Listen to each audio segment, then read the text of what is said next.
আসসালামু আলাইকুম, শুনতে পাচ্ছেন সবাই?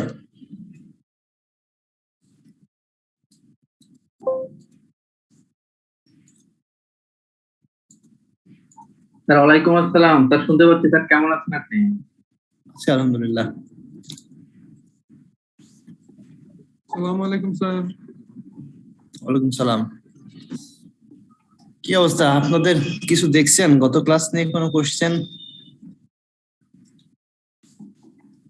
স্যার গত ক্লাসে স্যার যারা রিস্ক নিতে চায় না, আর যারা হচ্ছে গিয়ে যে রিস্ক হচ্ছে গিয়ে যে কম নিবে কিন্তু রিটার্ন ম্যাক্সিমাম চায়, রিগ্রেট করে, স্যার ওই বিষয়গুলো যদি একটু হচ্ছে গিয়ে যে বলতেন। প্রথম দুইটা একটু বুঝতে পেরেছি, কিন্তু 3 নাম্বারটা মানে 3 নাম্বার ক্লাসিফিকেশনে যারা পড়ে যদি একটু আবার ডিসকাশন করতে চান।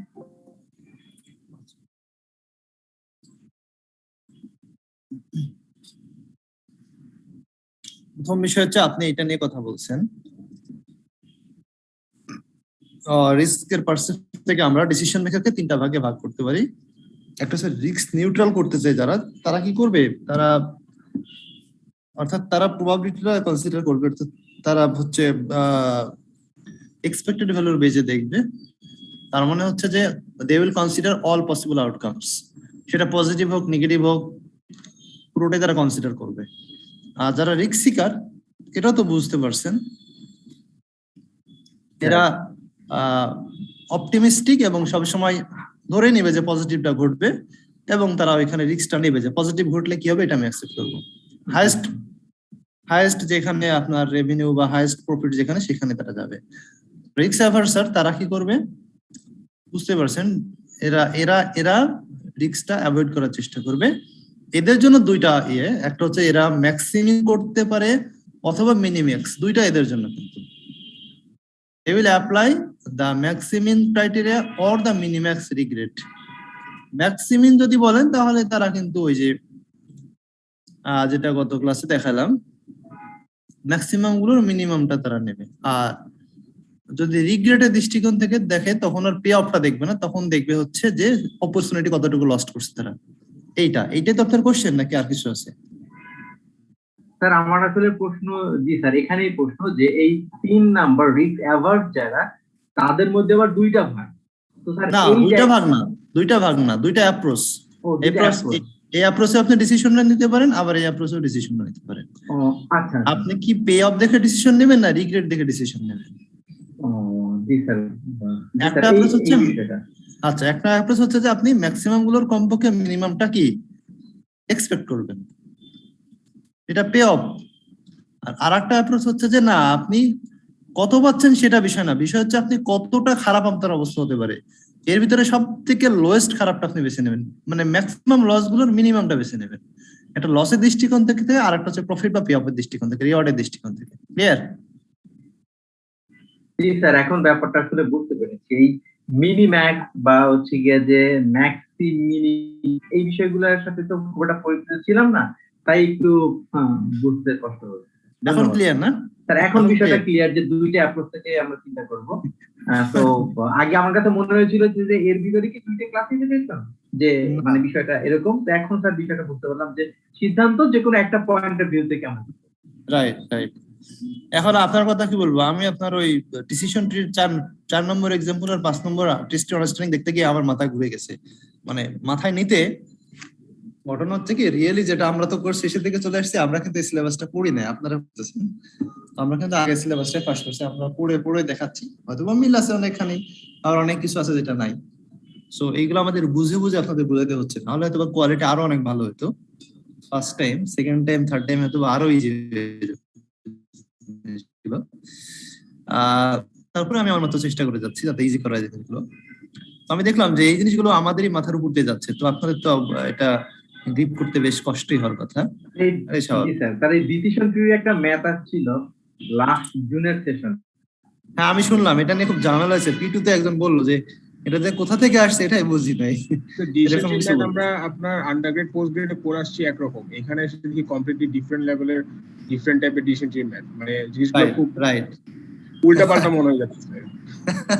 রাইট, দুইটা অ্যাপ্রোচ একটু উল্টাপাল্টা মনে হবে, খুব স্বাভাবিক। এখন আগে কোন বই থেকে শিখছিলেন?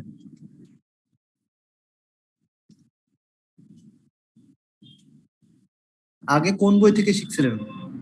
স্যার আমরা তো হচ্ছে ওই যে অপারেশনস ম্যানেজমেন্ট আন্ডারগ্রেডে এক এক ইউনিভার্সিটিতে এক এক রকম পড়ায়, দেন আবার পোস্ট গ্রেডে অন্যরকম। আচ্ছা তো এভাবে মানে মনে নেই আর কি নামটা রাইট নাও। আচ্ছা আচ্ছা আচ্ছা, রাইটারের বই পড়ছেন, কোন একটা স্পেসিফিক বা পার্টিকুলার রাইটারের বই পড়ছেন, এই তো? Yes sir, yes sir. ওই যে একটা আপনার সাবজেক্ট কিন্তু ছিল আমাদের অপারেশনস ম্যানেজমেন্ট। হ্যাঁ বুঝছি বুঝছি। তো ওইখানে কি হয়, ওইখানকার থেকে এইটা আপনি অনেক ইমপ্রুভ পাবেন। কারণ কি, টেক্সট বুক গুলো একটা লিমিটেশন থাকে যেটা ওভারকাম করে প্রফেশনাল বুক গুলো। এই বইগুলো না অনেক অনেক অনেক এক্সপার্টের প্যানেল মিলে বসে করে, ওয়ার্ল্ড ক্লাস এক্সপার্টাইজ যারা তারা করে। এখানে আপনার কাভারেজটা বেশি থাকে, একদম রিয়েল সিচুয়েশন নিয়ে আসে। কিন্তু ওইখানে আপনার কোন একটা পার্টিকুলার কনটেক্সটে, কোন একটা কান্ট্রির কনটেক্সটে বইটা লেখা, কোন একটা পার্টিকুলার কনটেক্সট কভার করে, পুরোটা কভার করে না। কিন্তু প্রফেশনাল বইগুলো কিন্তু দিতে অনেক রিস্ক, কাজে এইটাকে আপনি প্রায়োরিটি দিতে পারেন ওইটার তুলনায়। আমি আশা রাখি একটু ক্লিয়ার করার চেষ্টা করবো। দেখেন যদি একটু জটিল, তারপরে আমরা লাস্ট কোথায় ছিলাম গত ক্লাসে? রিগ্রেট নিয়ে কথা বলছিলাম, তাই না? এটা আমরা টেস্টি আন্ডারস্ট্যান্ডিং 3 ছিলাম, সরি না, এই এক্সাম্পল 3 তে ছিলাম না আমরা?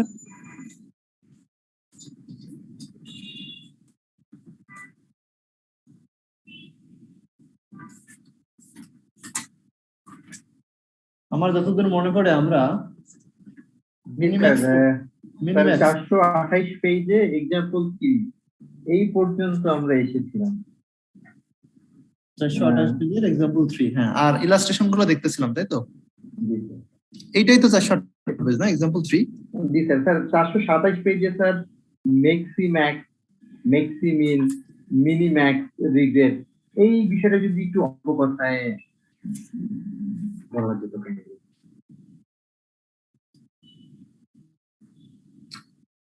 আচ্ছা ঠিক আছে, আমি একটু বলছি। তারপরে যদিও আমরা ইয়েতে যেতে যাচ্ছি, আর ডিসিশন ট্রি নিয়ে কথা বলতে যাচ্ছি, হ্যাঁ। তারপরে যেহেতু বলছেন, এটা দুঃখিত স্যার, আমি দুঃখিত স্যার আপনার প্ল্যান থাকে। আচ্ছা ম্যাক্সিম্যাক্স, কারণ কি ওইখানে মনে হয় ফোকাস এক্সামে বেশি দেয়। ম্যাক্সিম্যাক্স আমরা কি বলছিলাম?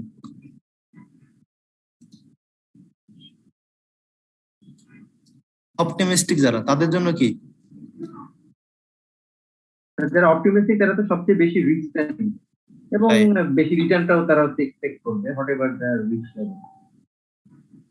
তো আপনি দেখতে পাচ্ছেন এখানে ভ্যালুগুলো বের করার কথা মনে আছে আপনার? এখানে স্যার এটাই একটু হচ্ছে গিয়ে স্যার, ক্লাস তো মিস করেন নাই না? স্যার ক্লাস হচ্ছে গিয়ে যে করেছিলাম, কিন্তু স্যার ওই যে কোনো কারণে স্যার হচ্ছে পরে আর রিলেট করতে পারিনি। আচ্ছা আমি একটু বলছি, এখানে এখানে আমাদের অঙ্কটা ছিল যে একটা সালাদ তৈরি করে $8 আর হচ্ছে বিক্রি করে $10, প্রফিটে কত করে? $2। হ্যাঁ, জি স্যার। তাহলে যদি আপনার 40টা সালাদের ডিমান্ড থাকে, কাস্টমার কিনতে চায় এবং 40টাই তৈরি করেন, তাহলে আপনার কন্ট্রিবিউশন বা প্রফিট হবে কত? 80। তাহলে জি স্যার। আর যদি 50টা আপনি তৈরি করেন, কাস্টমার কিনে 40টা, তাহলে আপনার নষ্ট হয়ে যাবে কয়টা? স্যার 10টা নষ্ট হয়ে যাবে। 10টা তৈরি করতে কত লাগে? স্যার 10টা তৈরি করতে তো স্যার আমার গিয়ে 100 টাকা লাগে। 8 করে কস্ট, 8 করে কস্ট। ও আচ্ছা, যদি 8 হয় তাহলে স্যার আমার 80 টাকা লাগবে। 80, তাই না? এই যে আমি দেখাচ্ছি কস্ট কত করে। মেইন কোশ্চেনটা কই? মেইন কোশ্চেনটা এই যে মেইন কোশ্চেন দেখেন, সেলস করে 10 করে আর কস্ট হচ্ছে 8 করে, প্রফিট হচ্ছে, কন্ট্রিবিউশন হচ্ছে 2 করে। হ্যাঁ ঠিক আছে, ওকে। এখন তাহলে যদি আপনার 50টা তৈরি করেন, আপনি আরেকভাবে, আমি কি দুই ভাবে বলছিলাম, যদি আপনি 50টা তৈরি করেন 8 করে যদি লাগে, তাহলে মোট কস্ট কত পড়বে? 400। জি স্যার 400। 40টা বিক্রি করলে 10 করে পাবেন কত? স্যার তাহলে 400 পাবো। প্রফিট কি হবে? স্যার তাহলে আমাদের কোনো প্রফিট থাকলো না, কারণ আমরা যাই। আচ্ছা আপনি 40টা বিক্রি করলেন, তৈরি করলেন, সাপ্লাই দিলেন 60টা, 60 সালাদ, আর হচ্ছে বিক্রি করতে পারলেন হচ্ছে 40টা। জি স্যার, তাহলে স্যার 20টা আমার হচ্ছে গিয়ে লস হয়ে গেল। হ্যাঁ, আপনি দুইভাবে দেখতে পারেন। 40টা বিক্রি করলে $80 লাভ হবে, আর 20টা ফেলে দিতে হবে। 20টার কস্ট হচ্ছে 8 দুগুণে $160 ফেলে দিতে হবে, $160 সালাদ। তাহলে 80 প্রফিট হচ্ছে, 160 লস হচ্ছে। নেট লস থাকবে 80। জি আর স্যার, একভাবে যদি চিন্তা করেন যে আমি $400 বিক্রি করবো কিন্তু 60টা তৈরি করতে আমার $48, $480 লাগবে, তাহলে $80 আমার এক্সেস হয়ে যাচ্ছে কস্ট। জি স্যার, এইভাবে প্রত্যেকটা ভ্যালু বের হচ্ছে। পারবেন এখন? জি স্যার, এখন স্যার দিয়ে বিষয়টা স্যার আমি আচ্ছা, এটাও পারবেন তাহলে। 50টা সালাদ তৈরি করলো, জি সরি, তৈরি তৈরি করলো হচ্ছে 50টা। জি এখানে আপনি তৈরি করলেন 40টা, কিন্তু ডিমান্ড আছে কয়টা? 50টা। জি স্যার, তো আপনি তো তৈরি করছেন 40টা, ডিমান্ড 50টা থাকুক আর 100টা থাকুক, আপনি তো 40টা বেশি সেল করতে পারবেন না, পারবেন? না স্যার, তা তো তাহলে 40টাতে আপনার কত প্রফিট হবে? 80। জি স্যার, এইটি ওকে। আর যদি 50টা ডিমান্ড থাকতো, 50টাই তৈরি করতে পারতেন, তাহলে আপনার প্রফিট হতো কত? স্যার, তাহলে হচ্ছে গিয়ে যে 2 করে 100 হতো স্যার। 100 হতো। আর যদি আপনি 60টা তৈরি করতেন, তাহলে স্যার হচ্ছে গিয়ে যে 10টা নষ্ট হতো। জি স্যার, 10 নষ্ট হয়ে যেত। তাহলে 100 থেকে 80, 10টার কস্ট 80 বাদ দেন, কত জি টিকবে স্যার, তখন? 20 টিকবে। এইভাবে তখন না? হচ্ছে 20। জি স্যার, বুঝতে পারবেন পারছি এখন? স্যার। এখানে বাকিটা জি স্যার, এখন হচ্ছে বাকিটা পারবো স্যার। এখানে আমি জিনিসটা একটু কনফিউজ হয়ে গিয়েছিলাম যে অপরচুনিটি কস্ট এখানে কাউন্ট করা হচ্ছে না। তো জি অপরচুনিটি স্যার, কস্ট হচ্ছে রিগ্রেটে, এটা রাইট, মিনিমাক্স এক্স্যাক্টলি হবে। Sir, exactly. মিনিম্যাক্সে, হ্যাঁ। জি স্যার, আপনাকে ধন্যবাদ। এখন হাইয়েস্ট কন্ট্রিবিউশন যে সেইটা আপনি হচ্ছে অ্যাকসেপ্ট করবেন। জি আপনি 70 সালাদ সাপ্লাই করবেন, কারণ এখানে কন্ট্রিবিউশন সর্বোচ্চ। এটা হচ্ছে ম্যাক্স যারা। জি ঠিক আছে? জি স্যার, ওকে। ধন্যবাদ স্যার। আর একটা হচ্ছে আমরা কি বলছিলাম, যদি আপনি রিস্ক নিউট্রাল হন, তাহলে তো আপনি এক্সপেক্টেড ভ্যালু দেখবেন প্রবাবিলিটি সহ। এটা মনে হয় আগে হয়ে গেছে নাকি?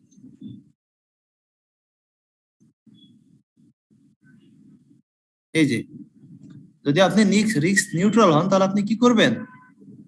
আপনি যেটা করবেন সেটা হচ্ছে আপনি এই যে এখানে এক্সপেক্টেড ভ্যালু বের করে দেখবেন, হ্যাঁ। জি স্যার, এটা বুঝছিলেন গত ক্লাসে?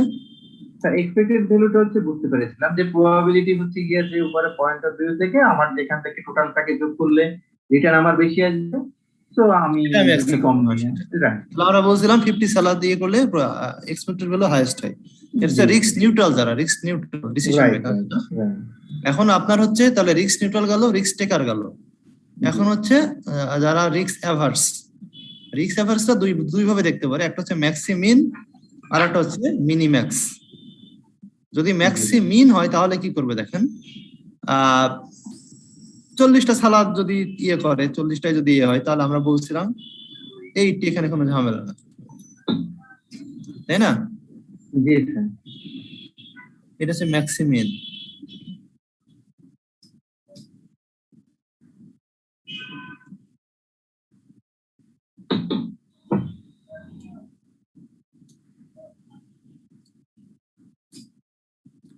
এখানে আমরা কি করবো দেখেন, এই রুলসটা আমরা কি বলছিলাম, যে selecting the alternative that maximizes the minimum payoff. তাহলে প্রত্যেকটা অপশন আমরা কি করব, মিনিমামটা নেব। এখন 40 সালাদ যদি আমরা সাপ্লাই করি, মিনিমাম কত হবে? সব ক্ষেত্রে তো 80, তাই না? দেখা যাচ্ছে? শুনতে পাচ্ছেন? শোনা যায়? যাই স্যার। ওকে। আর যদি আমরা 50টা সালাদ সাপ্লাই করি, তাহলে মিনিমাম কত? মিনিমাম জিরো পে অফ কত? 0। আর যদি আমরা 60 সালাদ সাপ্লাই করি, -50। নেগেটিভ। আর 70টা সাপ্লাই যদি আমরা তৈরি করি, -60। তাহলে 160। তো এইখানে রুলসটা বলছে যে মিনিমাম পে অফ এর ম্যাক্সিমামটা। তাহলে আমরা 4টা মিনিমাম বের করলাম। এই 40টা সালাদ সাপ্লাই দিলে কি হবে, 50টা দিলে কি হবে, এই মিনিমাম গুলোর ভিতর থেকে ম্যাক্সিমামটা আমরা নেব। এই জন্য এটার নাম হচ্ছে এটার নাম কি, মিন। মিনিমাম গুলোর ম্যাক্সিমামটা। তাহলে আমরা এখানে দেখতে পাচ্ছি, এইটা যদি আমরা বেছে নিই তাহলে কি হবে, হাইয়েস্ট পাবো স্যার। রাইট, মিনিমাম গুলোর ম্যাক্সিমাম হচ্ছে এটা, এর থেকে কম হবে না। তাহলে আমরা ডিসিশন নেব 40 সালাদ সাপ্লাই। ক্লিয়ার? এইটা একটা অ্যাপ্রোচ যারা রিস্ক অ্যাভার্স এর আরেকটা অ্যাপ্রোচ আমরা বলছিলাম রিগ্রেট।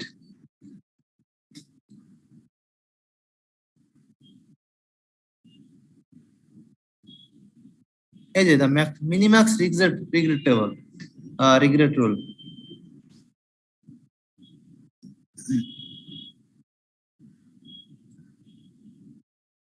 আচ্ছা, রিগ্রেটের রুল আমরা কি বলছিলাম? এখানে কি দেখবো আমরা? অপরচুনিটি করব। রং ডিসিশন হলে কি পরিমাণ অপরচুনিটি লস আমাদের হতে পারে, এটা আমরা দেখছিলাম। এটা 3 নম্বর এক্সাম্পলেও খুব সুন্দর করে দেওয়া আছে, এখানে বিস্তারিত লেখা নাই, শুধু অঙ্কটা করে দেওয়া আছে। কিন্তু আপনারা যদি এই এক্সাম্পলটা দেখেন, ইলাস্ট্রেশন এক্সাম্পল 3 এর আনসার, এই যে এইখানে আপনারা পাবেন মিনিম্যাক্স সুন্দর, এই যে এখানে বলা আছে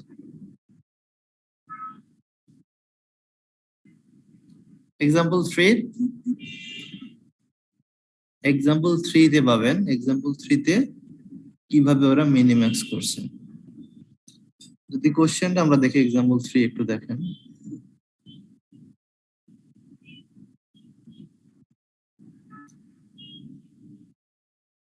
যেখান দিয়ে আমরা বাদ, এই যে এক্সাম্পল 3,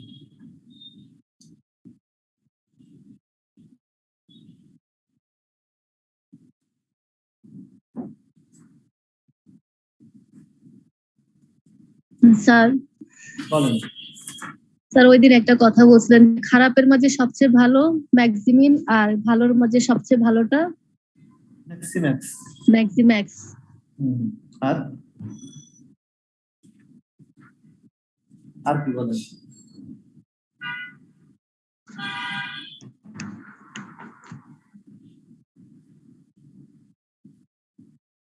আর কোনটা বলবেন? জি স্যার। সবচেয়ে ভালো স্যার, আর কোনটা ছিল?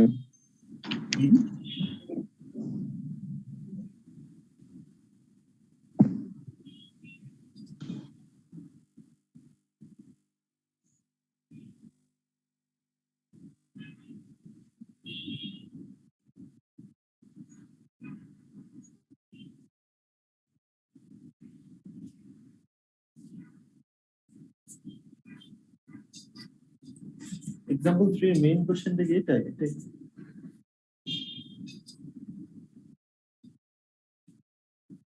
ঠিক আছে। এখানে দেখেন রিগ্রেটটা কেমন। রিগ্রেট দেখেন সিনারিও 1, যদি সিনারিও 1 হয় তাহলে এখানে আমাদের ম্যাক্সিমাম কত পাওয়া সম্ভব? এ বি সি। সিনারিও 1 যদি ঘটে, 80 স্যার, বিতে। বিতে আমি 80, যদি বি সিলেক্ট করতাম 80 পাইতাম। তাহলে যদি আমি এ সিলেক্ট করে ফেলি তাহলে রিগ্রেট কত হবে? স্যার 60 কম পাবো। আর যদি 80 সিলেক্ট করতে পারি তাহলে স্যার 0। আর যদি আমরা সি সিলেক্ট করি তাহলে 70। বোঝা গেছে রিগ্রেটটা? জি স্যার। এই যে দেখেন, যদি আমরা 80 না সিলেক্ট করি, 20 সিলেক্ট করি, তাহলে আমাদের রিগ্রেট হবে 60। আমরা লস করবো, অপরচুনিটি, সুযোগ হারাবো 60।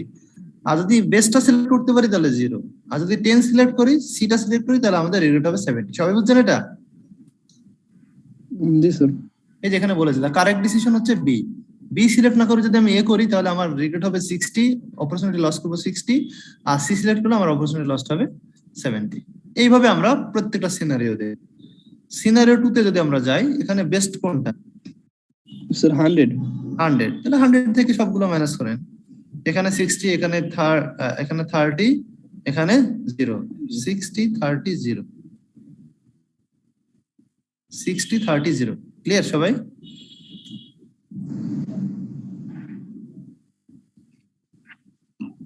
সিমিলারলি যদি লাস্ট ওয়ান আমরা বলি, তাহলে হাইয়েস্ট কত? 50। এখানে যদি আমরা 50 সিলেক্ট করি তাহলে 0 হবে। এখানে যদি বি সিলেক্ট করি তাহলে 50 মাইনাস 10, 60 হয়ে যাবে না? 60 স্যার, 60। আর এখানে হবে শুধু 10, তাহলে 0 60 10, 0 60 10, 0 6। ঠিক আছে? আচ্ছা, তাহলে এখানে ম্যাক্সিমাম রিগ্রেট পাওয়ার সম্ভাবনা 60, এখানে ম্যাক্সিমাম 60, এখানে ম্যাক্সিমাম 70। ওকে, এখন এই টেকনিকের নাম মিনিম্যাক্স, অর্থাৎ ম্যাক্সিমামটা বের করে নিয়ে পরে মিনিমামটা নেব। এখন বলেন তাহলে ডিসিশন এখন ভেজাল হয়ে গেল, এও 60 বিও 60, তাই না? জি স্যার। তাহলে আমরা আইদার এ নিতে পারি অথবা কি বি বি নিতে পারি। এখন এই ক্ষেত্রে কিন্তু এটা এখানে কনক্লুশন আমরা টানতে পারবো না। এখন আমরা দেখবো নেক্সট খারাপ রিগ্রেড কোনটা কম। এখানে আসেন, নেক্সট খারাপ হচ্ছে এতে কত, 60, বিতে কত, 30. 30 না? Yes, sir. তাহলে বলেন এতে রিস্কটা কম না বিতে রিস্কটা কম? এতে রিস্ক কম, এতে রিস্ক বেশি, বিতে কম স্যার। রিগ্রেট এটা কিন্তু নেগেটিভ জিনিস। রিগ্রেট মানে কষ্ট, দুঃখ, যাই বলেন, অনুশোচনা। তাহলে আমি যদি এ সিলেক্ট করি তাহলে আমার রিগ্রেট 60 হতে পারে, 2 বা 60 এর পসিবিলিটি আছে। এখানে একবার 60 একবার 30। 30 দুইটা কনসিডার করলে আমাদের রিগ্রেট কম কোনটা, এতে না বিতে? বিতে স্যার। তাহলে আমরা কোনটা নেওয়া উচিত? বি। এই যে বলছে দেখেন, B would probably be adopted because the second highest regret outcome 30 is lower than the second highest outcome কি 60। এই। এখন যে কোনো কোশ্চেন বলতে পারেন আপনারা। তাহলে তিনটা জিনিস আমি এখানে আপনারা শিখলেন বা আমরা শেয়ার করলাম। একটা হচ্ছে ম্যাক্সিমিন, ম্যাক্সিম্যাক্স, ম্যাক্সিমিন, আর হচ্ছে না, চারটা জিনিস শিখলাম। প্রথম হচ্ছে আমরা যদি রিস্ক নিউট্রাল হতে চাই, রিস্ক নিউট্রাল, আমরা যদি রিস্কটাকে নিউট্রালাইজ করতে চাই তাহলে এক্সপেক্টেড ভ্যালু দেখবো। রিস্ক টেকার হলে আমরা ম্যাক্সিমামটা বেছে নেব, ম্যাক্সিম্যাক্স যেটাকে বলে। আর যদি আমরা রিস্ক অ্যাভার্স হই তাহলে দুইটা অপশন, আমরা ম্যাক্সিমিন হতে পারে আইদার অথবা মিনিম্যাক্স। ক্লিয়ার? এরপরেও কারো কোশ্চেন থাকলে রেজ করতে পারে। এক্সাম্পল কি বলবো, এটা হচ্ছে এটা প্রবাবিলিটি। কারো কোশ্চেন আছে? আমি পরেটা যাব। নেক্সট যাই স্যার আমরা। ওকে, এখন আমরা দেখবো ভ্যালু অফ ইনফরমেশন, তারপরে আমরা যাবো ডিসিশন ট্রিতে, যেভাবে আছে বইতে সিরিয়ালে যাই। এটা পেজ নাম্বার 431 আছে, value of information. Value of information simply হচ্ছে, দেখেন সিম্পলি হচ্ছে যে দুইটা বলছে, একটা পারফেক্ট ইনফরমেশন আর একটা ইমপারফেক্ট ইনফরমেশন। যদি আমরা পারফেক্ট ইনফরমেশন আমাদের কাছে থাকে, এই যে এখানে এটা কেটে গেছে, তাহলে যেই ডিসিশনটা আসবে, আর যদি আমাদের কাছে ইমপারফেক্ট ইনফরমেশন থাকে তাহলে যে ডিসিশনটা আসবে, দুইটার আউটকামের ডিফারেন্সটাকে বলা হচ্ছে ভ্যালু অফ ইনফরমেশন। যদি আমরা একটা এক্সাম্পল দেখাই, এইটাই বলেন 3 নম্বর কোশ্চেনটা আমরা দেখি। যদি আমরা দেখি তাহলে আমরা দেখলাম 3 নম্বর কোশ্চেনে যদি আমরা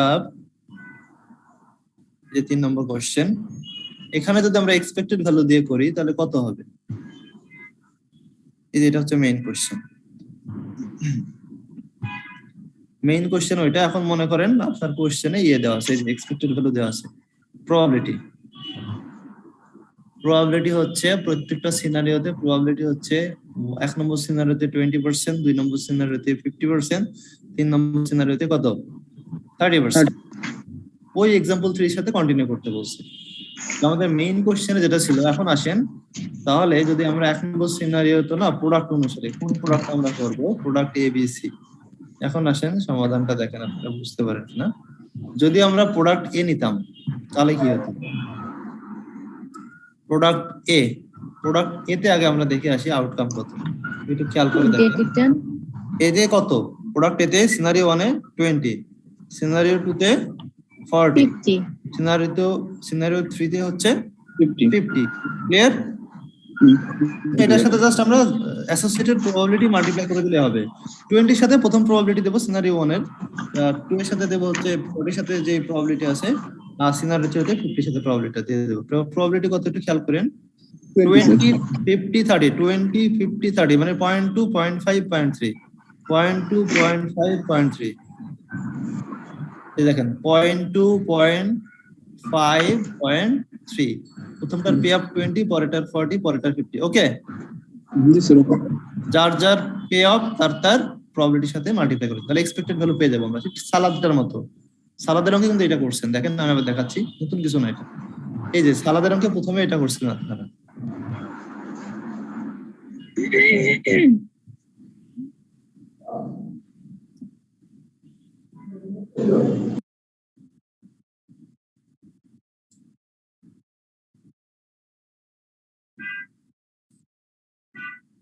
সালাদের অঙ্ক কি ইলাস্ট্রেশন ছিল না? এই যে দেখতে পাচ্ছেন,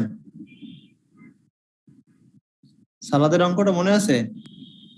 স্যার ঠিক একইভাবে, হ্যাঁ, জাস্ট যার যার রেজাল্ট তার প্রবাবিলিটির সাথে আমরা মাল্টিপ্লাই করে দেব, পে অফের সাথে প্রবাবিলিটি। সো এইভাবে যদি আমরা করি তাহলে দেখেন 3 নম্বর ইলাস্ট্রেশনে 39, 48, 64, তাহলে কোন অপশনটা এক্সপেক্টেড ভ্যালু হাইয়েস্ট?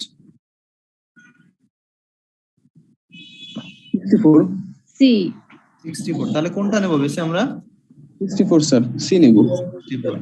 সো এটা হচ্ছে যদি যদি আমাদের কাছে ইনফরমেশন না থাকে, we are not sure, we are not confirm which scenario will occur, কোন সিনারিওটা ঘটবে আমরা জানি না। এই জন্য আমরা কি করলাম, প্রত্যেকটা সিনারিওর প্রবাবিলিটির সাথে, প্রত্যেকটা প্রোডাক্টের পে অফের সাথে ওই সিনারিওর প্রবাবিলিটি আমরা মাল্টিপ্লাই করে আমরা একটা এক্সপেক্টেড ভ্যালু করলাম। আমরা জানি না যে আসলে কোন সিনারিও ঘটবে, কিন্তু আমাদের কাছে যদি পারফেক্ট ইনফরমেশন থাকতো যে কোন সিনারিও ঘটবে, তাহলে আমরা কি করতাম দেখেন। যদি আমরা সিনারিও 1 ঘটতো, যদি সিনারিও 1 ঘটতো তাহলে আমরা কোনটা নিতাম বলেন? করেন সিনারিও 1 ঘটলো, সিনারিও 1, তাহলে আমি কোন প্রোডাক্টটা নিতাম? A B C. Sir B sir. মানে if this company has perfect information যে এই সিনারিওটা ঘটবে, তাহলে নিতাম কোনটা? বি। যদি 2 নম্বর সিনারিওতে আমরা কোনটা অ্যাকসেপ্ট করতাম? B sir. A B C. C sir, C. C, okay. 3 নম্বর সিনারিওতে আমরা অ্যাকসেপ্ট করতাম কোনটা? A sir. এ। তাহলে 80, 100 আর 50, তাই তো? 80, 100, 50। যদি পারফেক্ট ইনফরমেশন আমাদের কাছে থাকতো আমরা কি করতাম? 80, 100 আর 50, প্রত্যেকটা সিনারিওর বেস্ট আমরা নিতাম, কারণ আমরা নিশ্চিত জানি যে সিনারিও এ ঘটছে, তখন আমরা হাইয়েস্টটা নিতাম যদি আমাদের কাছে পারফেক্ট ইনফরমেশন থাকতো। আচ্ছা, এখন আপনি যার যার প্রবাবিলিটি, সিনারিও 1 এর প্রবাবিলিটি হচ্ছে 0.2, সিনারিও 2 এর প্রবাবিলিটি হচ্ছে 0.5, আর সিনারিও 3 প্রবাবিলিটি হচ্ছে 0.3, তাহলে সেই ক্ষেত্রে আমরা কত পেতাম এক্সপেক্টেড ভ্যালু? 81। 81। আর যদি আমাদের কাছে ইনফরমেশন না থাকতো তাহলে আমরা বেছে নিতাম সি কে, তখন আমাদের এক্সপেক্টেড ভ্যালু কত হইতো? 64। এই ডিফারেন্সটাই হচ্ছে ভ্যালু অফ ইনফরমেশন। ইনফরমেশন থাকার কারণে এক এক্সপেক্টেড ভ্যালু পাবো, না থাকলে আরেকটা। স্যার আরেকবার ডিফারেন্সটা বলেন, হচ্ছে ভ্যালু অফ আপনারা ইনফরমেশন। আর আপনারাই বলেন, আপনারাই মনে হয় অনেকে বুঝে গেছেন, বুঝেন নাই? স্যার আমার একটা সেটা হচ্ছে আমার কাছে পারফেক্ট ইনফরমেশন আছে, তাইলে আমার কাছে 3টা সিনারিও কেমন থাকতেছে স্যার? আমার তাহলে তো একটা সিনারিও থাকবে, যে কোনো একটা। আপনার কোশ্চেন হচ্ছে যে পারফেক্ট ইনফরমেশন থাকলে সিনারিও তো একটা থাকবে স্যার। আচ্ছা, এটা আপনি সালাদ দিয়ে বুঝেন। সালাদ দিয়ে যদি বুঝতে চান, আগে দেখি এখানে বিস্তারিত বলছে কিনা, নাহলে সালাদ দিয়ে বুঝাই। সালাদ দিয়ে যদি বুঝতে চান তাহলে আপনি দেখেন, আপনার কোনদিন ডিমান্ড কি হয়? রেজ হয়, কমে বাড়ে। 40 হয়। কোনদিন ডিমান্ড কি হয়? 50 হয়। 50 হয়। কোনদিন ডিমান্ড 60, ডিমান্ড 70। তো যেদিন 40 হবে সেদিন আপনি কোনটা নেবেন? কয়টা সালাদ দেবেন? 40 নিব। 40। কিন্তু যেদিন আপনার ডিমান্ড 50 হবে, পারফেক্ট ইনফরমেশন বলতে মনে করেন আপনি থার্ড পার্টিকে দায়িত্ব, তুমি আমাকে 24 ঘন্টা আগে জানাবা, কাস্টমারের কাছ থেকে অর্ডার নিয়ে যে আমাকে জানাবা, অথবা আপনি নিজেই একটা ইয়ে করলেন যে আমি 24 ঘন্টা আগে অর্ডারটা নেব, অর্ডারটা কনফার্ম করতে হবে। প্রিপেয়ার করার আগে আমরা ইনফরমেশনটা পাচ্ছি যে আমরা কতটুকু তৈরি করব। রাইট। তাহলে সিনারিও কি একটাই ঘটবে না বিভিন্ন হতে পারে? বিভিন্ন। এটা এই কারণে। ক্লিয়ার? জি স্যার, ক্লিয়ার। ওকে, আর কোনো কোশ্চেন কারো? তাহলে এটাকে বলা হচ্ছে ভ্যালু অফ ইনফরমেশন। অর্থাৎ আমি যদি পারফেক্ট ইনফরমেশন পাই আগে থেকে, তাহলে আমার যে এক্সপেক্টেড ভ্যালু হবে, আর পারফেক্ট ইনফরমেশন না পাই তাহলে যেটা আমি বেছে নিচ্ছি, এই দুইটার ভিতরে যে ডিফারেন্স সেটাই হচ্ছে ভ্যালু অফ ইনফরমেশন। এখন কি বুঝছেন সবাই? জি স্যার। না, একজন কোশ্চেন করলো, গ্লোরিয়া নাকি কোশ্চেন করলেন?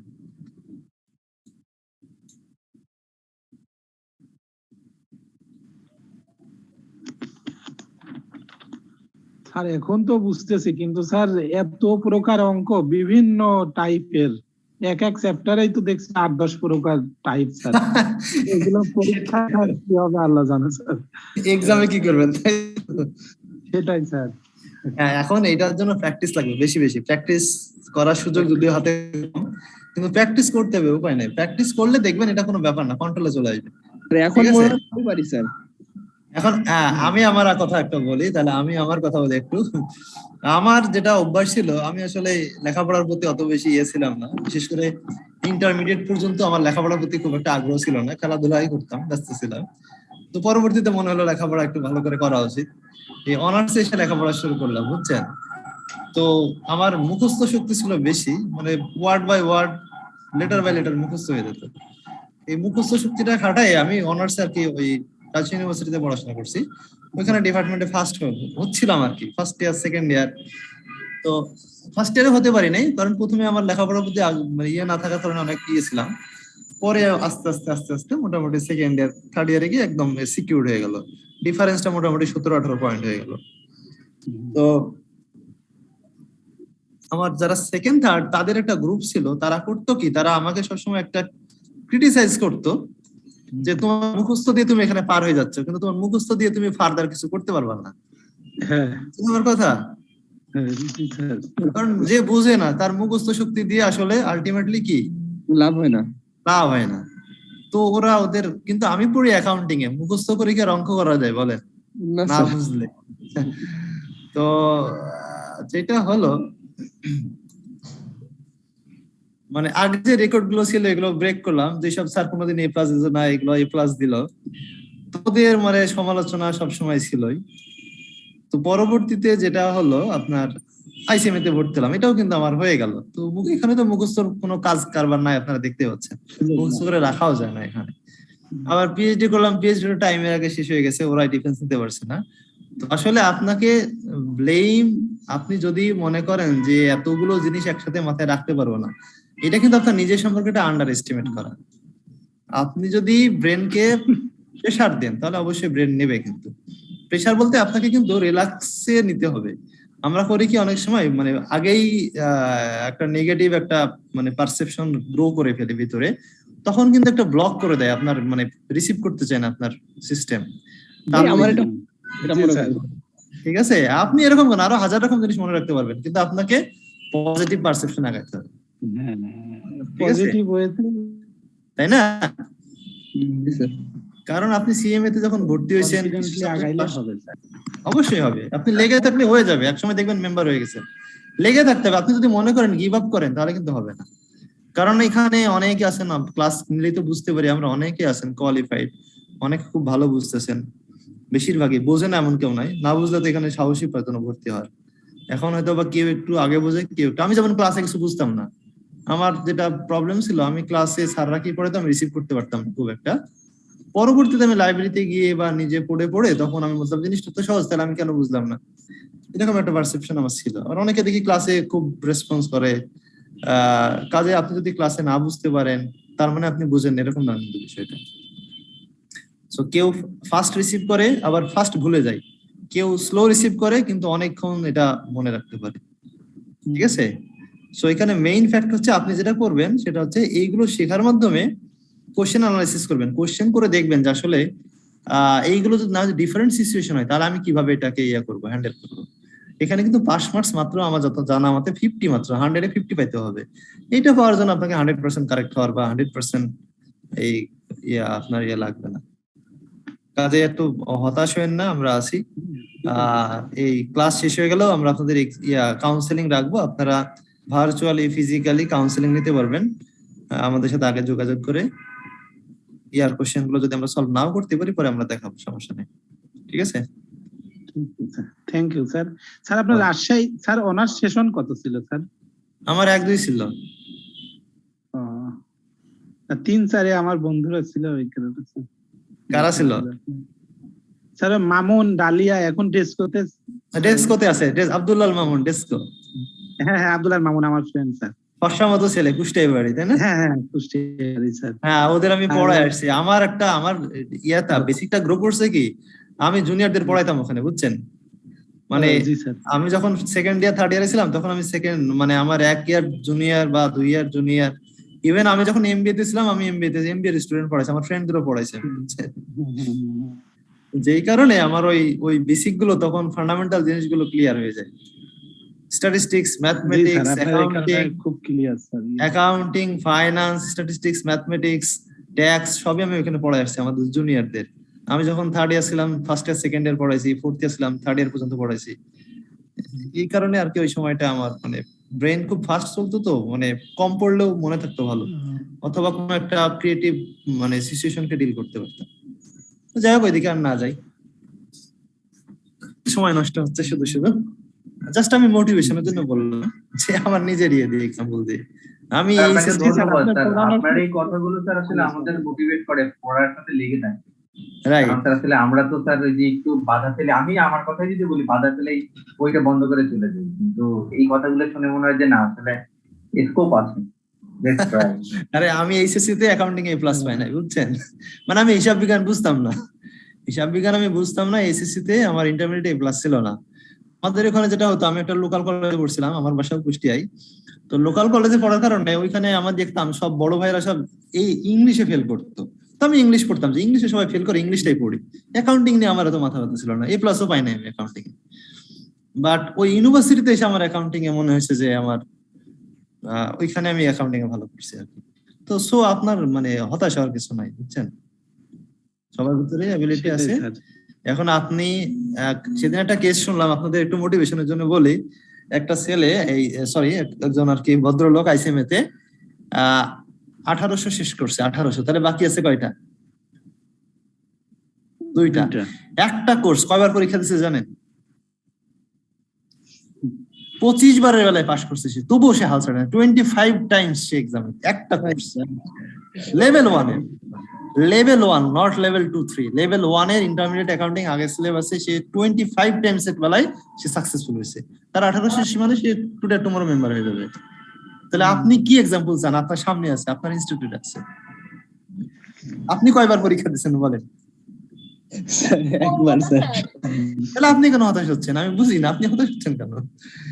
25 টাইমস। আমার এক colleague advance financial accounting two আগের সিলেবাসে 9 বার পরীক্ষা দিয়েছে। ঢাকা ইউনিভার্সিটিতে ফার্স্ট ক্লাস পাওয়া, চিন্তা করেন আপনি, একজন টিচার সে 9 বারের বেলায় গিয়ে পাস করছে, তবুও সে গিভ আপ করে নাই। সেটাই স্যার, লেগে থাকতে হবে। তবে আমার মনে হয় কি, আপনি খুব সাবলীল স্যার, হ্যাঁ আপনি খুব সাবলীল স্যার, মানে কথাবার্তা সবকিছুতেই আমাদের খুব, বিশেষ করে আমার খুব ভালো লাগে স্যার, মানে আচ্ছা। কোনো ইয়ে নাই স্যার কথাবার্তা। আচ্ছা, থ্যাংক ইউ ভেরি মাচ। ভালো লাগলে ভালো। মানে সবকিছু কারণ- আমাদের স্যার ভালোভাবে মোটিভেট করতে পারেন স্যার, আচ্ছা, এটা ভালো লাগে। তো সেটাই বললাম যে আপনি, আমার মতে কিছু কিছু সাবজেক্ট একবারে পাস করা উচিত না। আমার নিজেরও মনে হয় যে 2-1 ফেল করা উচিত। কারণ কি, একটা কোর্সে 25টা বা 20টা বা 15টা চ্যাপ্টার, ফার্স্ট টাইম কিন্তু আপনি 15টা চ্যাপ্টার ভালো করে বুঝবেন না। বাই চান্স আপনি যদি পাস করে যান, তবু আপনার কিছু ল্যাকিংস থেকে গেল এখানে, তাই না? জি So, স্যার, কিছু কিছু কোর্স যদি second time third time pass করেন, এটা আপনার জন্য একটা ব্লেসিং। কারণ আপনি প্রথমবার হয়তো বা 10টা চ্যাপ্টার ভালো বুঝছেন, 5টা বুঝেন নাই, পরের বার কিন্তু ওই 5টা ক্লিয়ার বুঝে গেছেন। আরে এটা তো আমি গতবার বুঝছিলাম, তো এটা তো আরো ক্লিয়ার হয়ে গেলাম। সো থার্ড টাইম পাস করলে আপনার জন্য এটা বেটার। আপনি যখন কোম্পানিতে রিয়েল সিচুয়েশন ফেস করবেন, তখন কিন্তু আপনার জন্য এটা অনেক কাজে লাগবে। জি স্যার। আর ফার্স্ট টাইম পাস করলে আবার বই কিনে আবার কিন্তু পড়ে আপনাকে ওই সিচুয়েশন হ্যান্ডেল করতে হবে। ঠিক আছে? Thank you sir, thank you. সব সময় ফার্স্ট টাইম পাস করা ভালো না আমার মত। আচ্ছা, এইখানে একটা এক্সাম্পল আমরা স্যার আপনার কত বছর লাগছে স্যার? আমি তো চাকরিতে জয়েন করেছিলাম 9-এ, ভর্তি হয়েছি 10-এ, 14-তে পাস করছিলাম। খুব দ্রুত করছেন স্যার। না, ভালোই সময় লাগছে, তাও 4 বছর, কম না। কিন্তু ওই জবের পাশাপাশি তো আরো অনেক কিছু, ফ্যামিলি জব সব মিলে।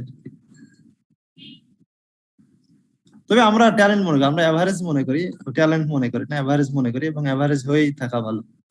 খুব ট্যালেন্টটা ভুল করে বেশি। পিএইচডি টপিকসটা কি স্যার? বুঝলাম না। পিএইচডি কি বলছেন যতটুকু? Strategic management accounting.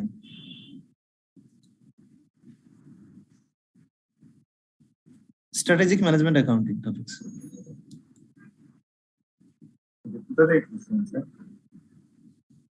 কিছু বললেন? ইউনিভার্সিটি থেকে?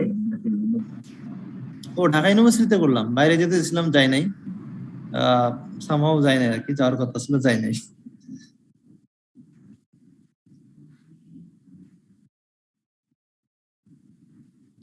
তাহলে আমরা এটা 3টা করলাম। এখন এখানে একটা প্রবলেম দেয়া আছে, এটার কোশ্চেনটা আমার কাছে দেখছি না, এটা আপনারা চাইলে দেখতে পারেন। এটার কোনো অঙ্ক নাই, একটা এক্সাম্পল দেওয়া। আমি কি ডিসিশন ট্রিতে যাই, আমি তাহলে এইটা আপনারা দেখেন, আগামী ক্লাসে আমি এটা আপনাদের দেখাবো যদি না বুঝেন। এখানে আমি এটা বলি, এখানে বলছে যে কোশ্চেনটা আপনাদের বইতে আছে, পেজ নাম্বার সামহাউ মিস হয়ে গেছে, বুঝলাম না কোশ্চেনটা কি মিস হলো। বইতে আমি কোশ্চেনটা আমি একটু অ্যানালাইসিস করে বোঝাই দিচ্ছি, তারপরে আমি ডিসিশন ট্রিতে যাচ্ছি, পরে আবার আমি ব্যাক করবো যদি সমস্যা হয়।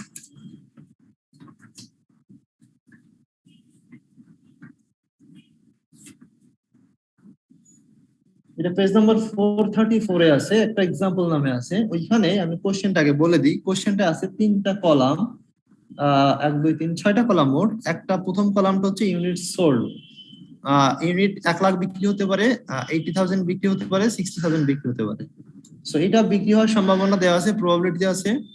1 লাখ বিক্রি হওয়ার সম্ভাবনা 30%, 80,000 বিক্রি হওয়ার সম্ভাবনা 60%, আর হচ্ছে 60,000 বিক্রি হওয়ার সম্ভাবনা হচ্ছে 10%। ওকে, আর কন্ট্রিবিউশন যদি আপনি 1 লাখ বিক্রি করেন, সরি কন্ট্রিবিউশন হওয়ার সম্ভাবনা দুইটা। কন্ট্রিবিউশন হচ্ছে আপনার 7 করে হতে পারে পার ইউনিট, আবার 5 করে হতে পারে, দুইটা কন্ট্রিবিউশন দেওয়া আছে। সো যখন আপনার অনেকগুলো কন্ডিশন থাকে তখন কিভাবে জয়েন্ট প্রবাবিলিটি কাজ করে এটা আমরা দেখার জন্য করছি। এটা আমাদের ডিসিশন ট্রিতে কিছুটা কাজে লাগবে। আর থার্ড অপশন, তার দুইটা অপশন, একটা হচ্ছে সেলস হতে পারে 3 রকম, কন্ট্রিবিউশন হতে পারে 2 রকম, ফিক্সড কস্ট হতে পারে 3 রকম। ফিক্সড কস্ট হতে পারে 4 লাখ, হতে পারে 4.5 লাখ, হতে পারে 5 লাখ। এই 3টা জিনিস কোশ্চেনে দেওয়া আছে এবং 3টারই প্রবাবিলিটি দেওয়া আছে। কন্ট্রিবিউশনের প্রবাবিলিটি দেওয়া আছে 50-50 দেওয়া আছে। 7 হওয়ার সম্ভাবনাও 50, 5 হওয়ার সম্ভাবনাও 50। আর ফিক্সড কস্টের সম্ভাবনা আছে 4 লাখের সম্ভাবনা 20%, 4.5 লাখ হওয়ার সম্ভাবনা 50%, 5 লাখ হওয়ার সম্ভাবনা 30%। যাদের কাছে বই আছে তারা মনে দেখতে পাইছেন অলরেডি, তাই না? দেখতে পাচ্ছি। আমি কি দেখাবো? যারা বুঝেন নাই দেখাবো কি? বইটা কিন্তু আছে, যে ইমরান খান আমাকে দিয়েছিলেন, বইটা দেখানো লাগবে নাকি বুঝছেন? বই আছে, বুঝতেছি স্যার, সমস্যা নেই। যদি কেউ না বোঝেন তো কিভাবে আমরা জয়েন্ট প্রবাবিলিটি কনসেপ্ট আমাদের দরকার, কিভাবে দরকার জয়েন্ট প্রবাবিলিটি কনসেপ্টটা আছে আমি একটু দেখাই দিই। অনেকে আবার যাদের কাছে বই নাই তারা কনফিউজড হয়ে যাবে। বইটা যেহেতু আপনি দিছেন আমাকে,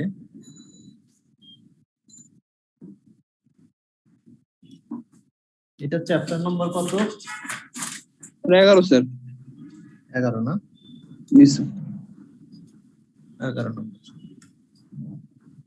434। 434 না? জি স্যার।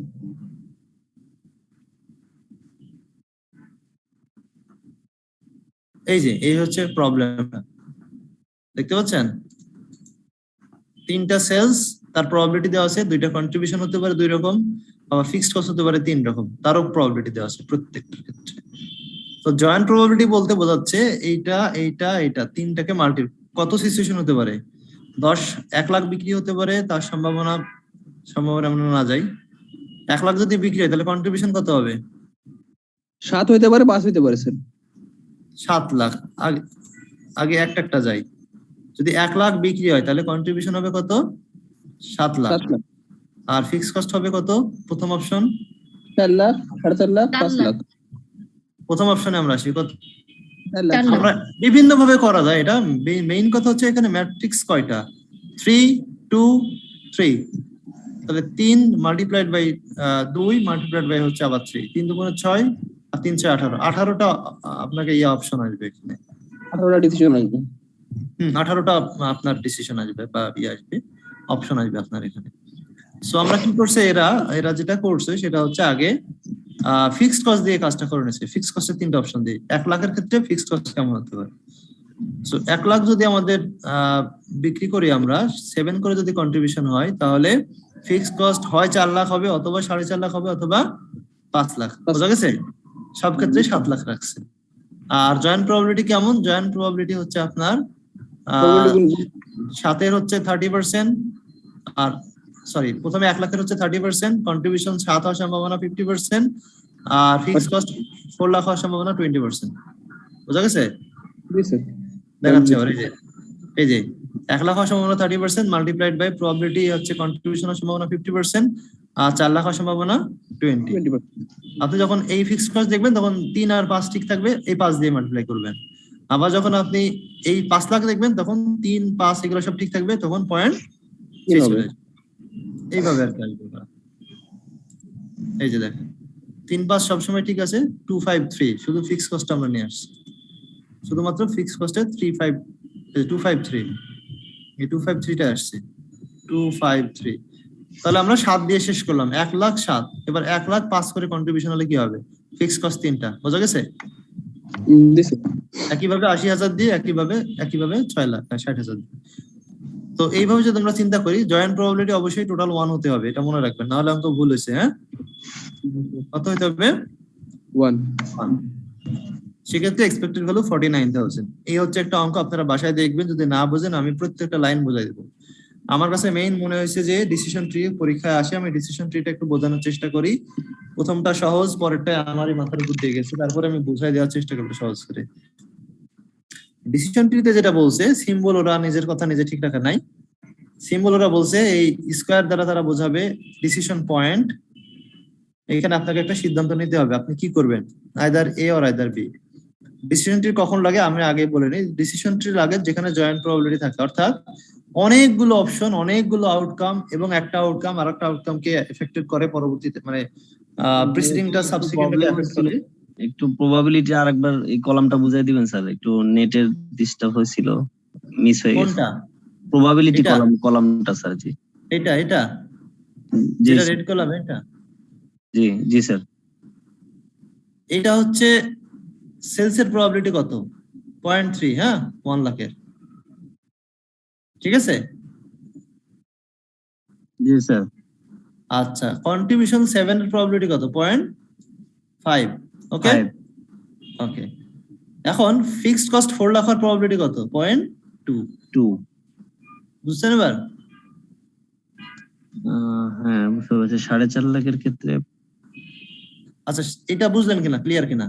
জি স্যার, এটা বুঝছি। পরে তাহলে আমরা 1 লাখ চেঞ্জ করি নাই, 7ও চেঞ্জ করি নাই, তাহলে প্রথম দুটো প্রবাবিলিটি চেঞ্জ হচ্ছে না, ক্লিয়ার? জি স্যার। তাহলে 4.5 লাখের প্রবাবিলিটি শুধু নিয়ে আসবেন এখানে।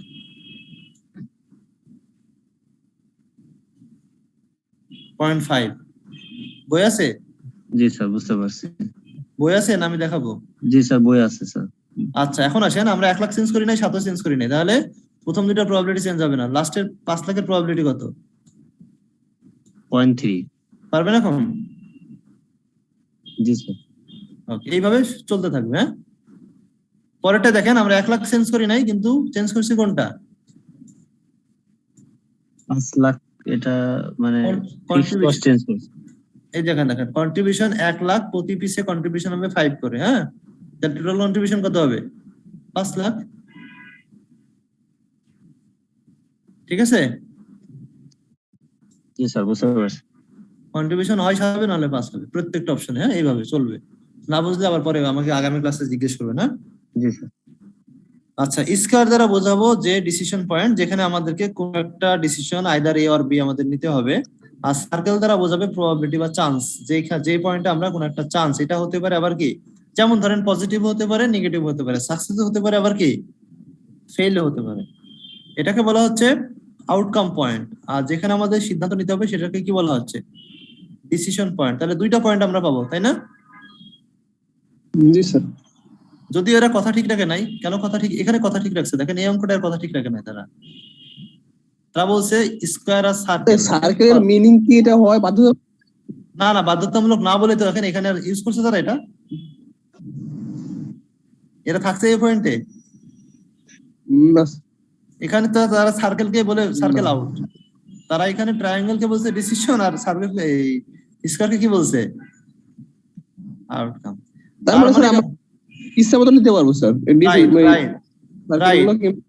So you can define at your own. এটাই তারা বোঝাতে যাচ্ছে যে আপনার সার্কেল আর এই বিষয় না, বিষয় হচ্ছে আপনি সার্কেল বা ট্রায়াঙ্গেল বা রেক্টাঙ্গেল যাই ইউজ করবেন আপনি বলে দেবেন এখানে, তাহলেই চলবে। Clear?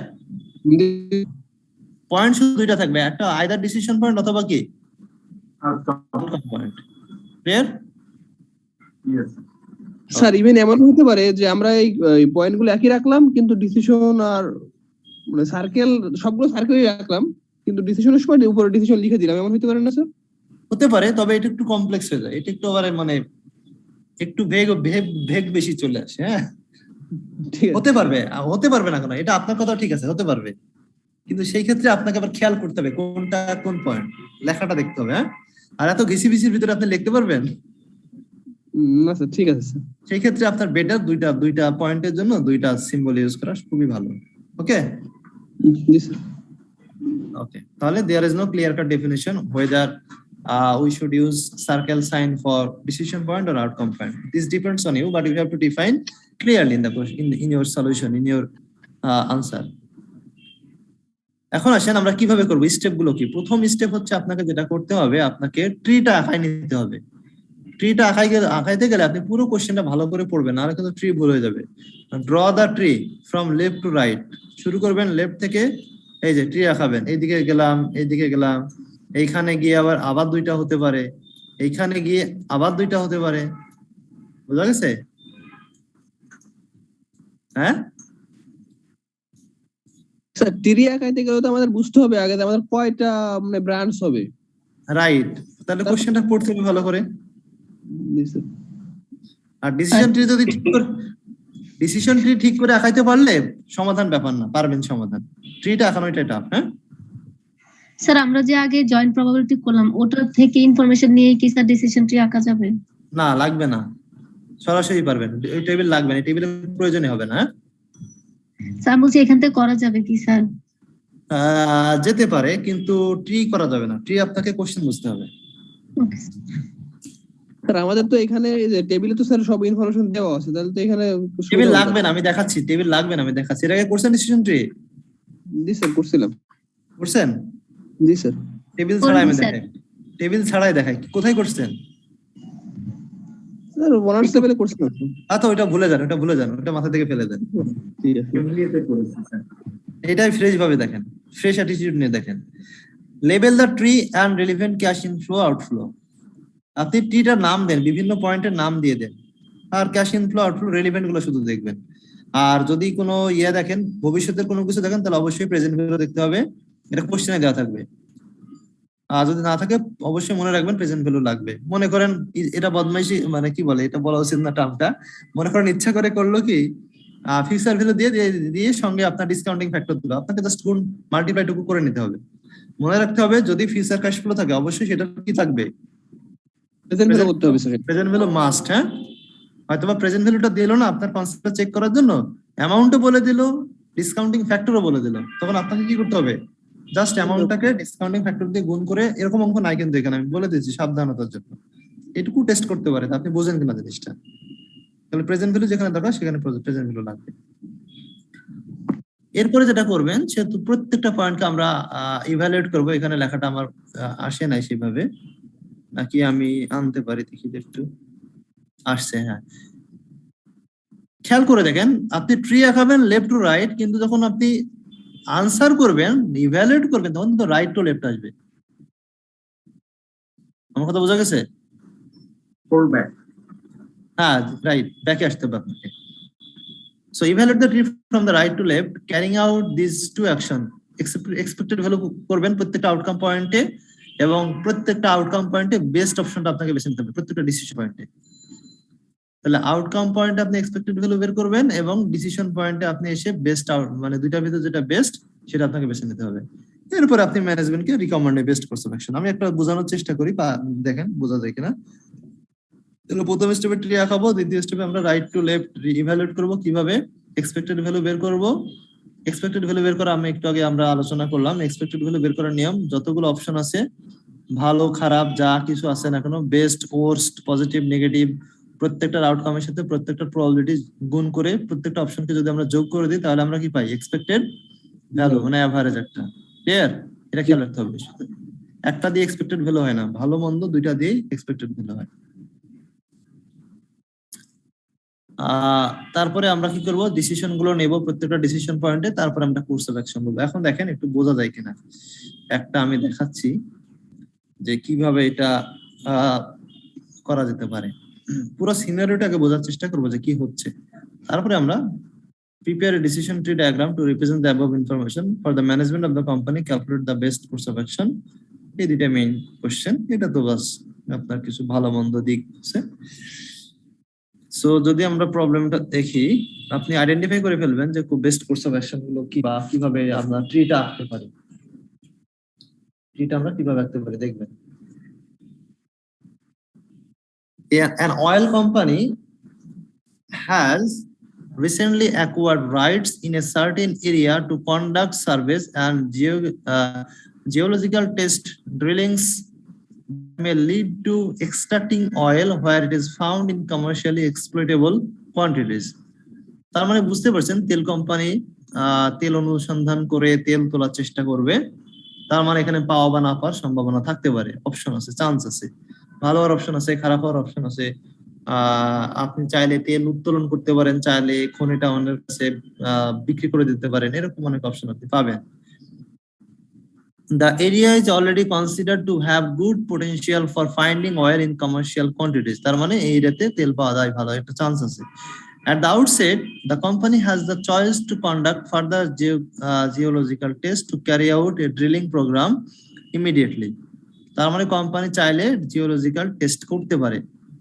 On the known condition, যদি জানা যায়, the company estimate that there is a 70% chance of further test indicating that a significant amount of oil is present.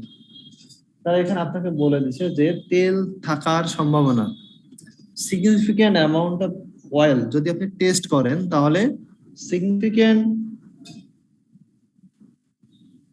70% chance আছে significant amount পাওয়ার, কিন্তু টেস্ট করতে হবে, নাহলে কিন্তু হবে না, ঠিক আছে?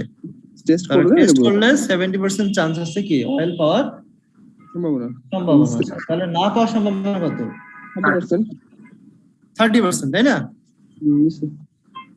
যদি অয়েল সম্ভাবনা ইন্ডিকেট করে 70%, তাহলে আমরা there is no oil, এটা কত? 30% chance. Whether tests show the possibility of oil or not, or even if no tests are undertaken at all, the company could still pursue its drilling program. তার মানে test না করলেও সে সরাসরি খোঁড়াখুড়িতে যেতে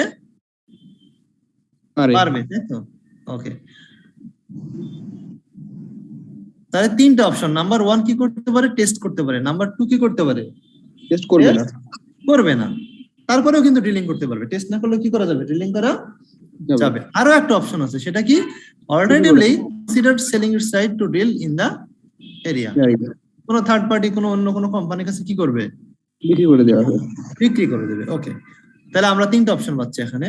দেখেন, একটা হচ্ছে আমরা টেস্ট করে ড্রিলিং করব, আর একটা টেস্ট না করে সরাসরি ড্রিলিং এ যাব, আর একটা হচ্ছে আমরা রাইটটা বিক্রি করে দেব। এটুকু বুঝলেন সবাই? জি স্যার। ওকে, আরো বলবো, আরো আপনারা কোশ্চেন করবেন যাতে করে ক্লিয়ার হওয়া যায়, আরো ক্লিয়ার হতে পারি আমরা।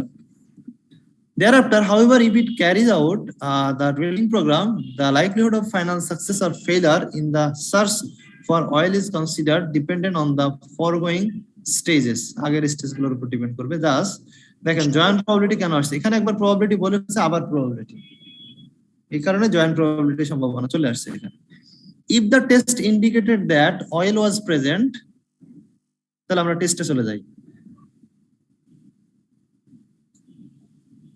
indicate oil, indicate no oil. তাহলে টেস্ট করলে এই ভ্যালুগুলো কিচ্ছু বুঝবেন না, ভ্যালুগুলো একটাও দরকার নাই আমাদের, একটা ভ্যালুরও দরকার নাই। আমরা আগে ট্রি রাখা, আমরা এটা বুঝছি যে এখানে আমাদের ডিসিশন নিতে হবে, ফাইনাল ডিসিশন এটা, ডান পাশ থেকে বাম পাশে, এটা ফাইনাল ডিসিশন। এখান থেকে আমাদের তিনটা অপশন, টেস্ট করতে পারি, টেস্ট করে ড্রিল করতে পারি, টেস্ট না করে ড্রিল করতে পারি, এখনই রাইটটা সেল করতে পারি, ড্রিলিং না করে। তিনটা ক্লিয়ার? Clear sir. এখন হচ্ছে কথা হচ্ছে যে যদি আমরা টেস্ট করি, টেস্ট করার পরে যদি টেস্ট আমাদের দেখায় if the test indicated, test না করলে তার মানে কি? এই বিষয়গুলো কিন্তু এই দুটো অপশনে নাই, আছে না স্যার? টেস্ট না করলে এগুলো নাই, টেস্ট না করলে এটা নাই, রাইট? তাহলে এইখানে অপশনটা, তাহলে টেস্ট করলে আমরা দেখলাম যে তেল থাকার সম্ভাবনা, অয়েল থাকার সম্ভাবনা 70%, না থাকার সম্ভাবনা 30%। এটা তো আমাদের আগে বলে দিছে, বলছে না? 70 আর 30। ওকে, এখন যদি আমরা টেস্ট করি অয়েল, যদি আমাদের টেস্ট ইন্ডিকেট করে যে তেল আছে, oil was present, the expectation of success in drilling is given as 80%। Test করে যদি দেখা যায় যে এখানে অয়েল থাকার সম্ভাবনা রয়েছে, তাহলে সেই ক্ষেত্রে আমাদের তেল ড্রিলিং করে হওয়ার সম্ভাবনা কত পার্সেন্ট? 80%। 80%। যদি আমরা ড্রিল করি, হ্যাঁ, টেস্ট দেখাচ্ছে আমরা অয়েল পাবো এবং আমরা ড্রিল যদি করি তাহলে তেল পাওয়ার সম্ভাবনা কত পার্সেন্ট? 80%। তেল না পাওয়ার সম্ভাবনা 20%। 20%। ওকে, আচ্ছা এখন দেখেন এরপরে কি বলছে। If the test indicated that, এখন স্টিল টেস্টে আছে, আমরা টেস্ট করছি, দেয়ার ওয়াজ ইনসাফিসিয়েন্ট অয়েল প্রেজেন্ট। যদি আমাদের টেস্ট বলে যে তেল নাই, এই যে দেখেন ইন্ডিকেট নো অয়েল, ওকে, ইনসাফিসিয়েন্ট তেল না থাকে, হ্যাঁ ইনসাফিসিয়েন্ট থাকে, তাহলে আমরা কি করতে পারি? ইনসাফিসিয়েন্ট তাহলে আমরা কি করতে পারি? Then the expectation of success in drilling is given 20%। তখনও যদি আমরা ড্রিল করি তবুও আমরা হতাশ হবো না, তবুও আমরা ড্রিল করে দেখবো। টেস্ট দেখা যাচ্ছে যে জায়গায় টেস্ট করছি সে জায়গায় তেল নাই, কিন্তু আরেকটা এরিয়াতে কি হতে পারে? টেস্ট তেল থাকতেও পারে। তো তেল নাই এটা ইন্ডিকেট করার পরে যদি আমরা ডিল করি, ডিল করলে সেক্ষেত্রে আমাদের সাকসেসের সম্ভাবনা কত? 20%। এইটা কিন্তু আবার এই 20 সাথে মিলায় না, এটা কিন্তু আলাদা, এটা আলাদা, হ্যাঁ। Yes, sir. এখানে 30 থাকতে পারতো, এখানে 30 থাকলে তখন আমরা কি করতাম? 70 30-70 দিত, 30-70 দিত, হ্যাঁ। Yes, sir. ওই 20 কিন্তু এখানে আসে না, এটা মনে রাখেন, ওই 20 এটা না, এটা আলাদা। সো তেল না থাকলেও যদি আমরা ড্রিল করি তবুও তেল পাওয়ার সম্ভাবনা 20, তেল না পাওয়ার সম্ভাবনা 80। এই প্রশ্ন ক্লিয়ার? Yes, sir. Clear. If no test have been carried out, যদি আমরা টেস্ট না করি, একদম নো টেস্ট। নো টেস্ট মানে কোনটা? এটা তো টেস্ট করলাম, এটা বিক্রি করে দিলাম, এটা হচ্ছে নো টেস্ট। এখানে লিখে নিতে পারেন আপনারা নো টেস্ট, হ্যাঁ, এটা লেখেন, আপনারা কি করতে পারেন? নো টেস্ট চাইলে লিখতে পারেন। এটা কোন দিকে গেল? নো টেস্টে। ক্লিয়ার? বুঝা গেছে? Yes, sir. Clear. No test. Test যদি নাও করি, the expectation of finding commercially viable quantities of oil given third, তবুও তেল পাওয়ার সম্ভাবনা কত পার্সেন্ট? 55%. তাহলে না পাওয়ার সম্ভাবনা 45. ক্লিয়ার? এই যে Clear, sir. টেস্ট করি না, কোনো টেস্ট করলাম না, তবুও তেল পাওয়ার সম্ভাবনা 55 আর তেল না পাওয়ার সম্ভাবনা 45. এই হচ্ছে ডিসিশন ট্রি, এভাবে আমাদের বের করে নিতে হবে। এখন তেল পেলে তার ভ্যালু কত হবে, তেল না পেলে কত হবে, সেটা আমাদের কোশ্চেনে দেওয়া থাকবে। এখন দেখেন এই যে cost and revenue have been estimated for all possible outcomes and net present value of is, এখানে বলে দিছে নেট প্রেজেন্ট ভ্যালু, তাহলে আপনার কোনো প্রেজেন্ট ভ্যালু বের করার কোনো সুযোগ নাই। নাই। টেস্ট করলে খরচ হবে কত? পার টেস্ট $10. পার টেস্ট না, টেস্ট তো আপনি পুরা খন্ডের একবারই করবেন, একটাই স্যার, দিস স্যার একটাই। ওয়ান টাইম টেস্ট করবেন। তাহলে টেস্ট করলে আপনার এখানে কস্ট হবে কত? $10. $10 million. নেগেটিভ, কস্টের জন্য নেগেটিভ। ক্লিয়ার এটা? Cost negative. ওকে। হ্যাঁ, আর আপনার এখানে টেস্ট না করলে রাইট বিক্রি করে দিলেও কোনো কস্ট নাই টেস্টের, এখানেও নাই, এই দুইটা অপশনে ওই কস্টটা নাই। বুঝা গেছে? না বুঝলে আপনি বলবেন, আর না বুঝলে বলবেন, আর না চুপ থাকলে আমি ধরে নেব আপনারা বুঝছেন। Okay sir. Drilling cost 50 million dollar. আপনি টেস্ট করেন বা না করেন, ড্রিলিং করলে আপনাকে একই টাকা দিতে হবে, কারণ টেস্ট করছেন না করছেন জিজ্ঞেস করবে না, আপনি ড্রিলিং করতে কি একই খরচ। তাহলে যেখানে যেখানে আপনি ডিল করছেন, দেখেন যদি আপনি টেস্ট করে ডিল করেন, এই দেখেন টেস্ট করে ডিল করলেও $50 খরচ হবে। আবার যদি আপনার টেস্ট করে ডিল করলে $50, যদি এটা পজিটিভ ইন্ডিকেট করে যে তেল আছে তবুও ড্রিল করলে $50 লাগবে, নেগেটিভ বললেও ড্রিল করলে কত লাগবে? 50। ঠিক আছে? আবার যদি আপনি কোনো টেস্ট না করে ডিল করেন তবুও কত লাগবে? 50 মিলিয়ন। যতবার ড্রিল করবেন যতগুলো অপশনে, সব অপশনে কস্ট কত হবে? 50 মিলিয়ন। 50 উইদাউট টেস্ট করেন আর টেস্ট করে পজিটিভ নেগেটিভ যেখানে থাকুন। সাকসেস ইন ফাইন্ডিং অয়েল, যত জায়গায় ধরে নিছেন তেল পাবেন তত জায়গায় আপনার তেলের ভ্যালু হবে কত? 150 মিলিয়ন। 150 মিলিয়ন। তাহলে যেখানে যেখানে আপনি বলছেন ফাইন্ড অয়েল, এই দেখেন find oil 150, find oil 150, find oil 150। তাহলে একটা পজিটিভ হচ্ছে 150, একটা নেগেটিভ 150 না পাওয়ার সম্ভাবনায়, আর একটা ড্রিলিং ছাড়াই 150। যেখানেই তেল পান তেলের দাম হওয়ার কথা কত? 50 মিলিয়ন। সাকসেসফুল হন ড্রিলিং করে। ক্লিয়ার এটা? ক্লিয়ার। আর ওয়েলে তো হওয়ার প্রশ্ন আসে না, যে তো তেলই নাই সেখানে তো দাম থাকবে নাই। এখন আসেন যে test indicate oil is present, sorry তার আগের লাইনটা পড়ি নাই। সেল অফ এক্সপ্লয়টেশন রাইটটা আপনি বিক্রি করতে পারেন তিন ভাবে। একটা হচ্ছে টেস্ট করে যদি দেখা যায় যে তেল আছে, তখন বিক্রি হবে কততে? 65 মিলিয়ন। টেস্ট করে যদি দেখা যায় তেল নাই, তাহলে 15 মিলিয়ন। কোনো টেস্ট ছাড়াই 40 মিলিয়ন। কোনো টেস্ট ছাড়াই 40 মিলিয়ন।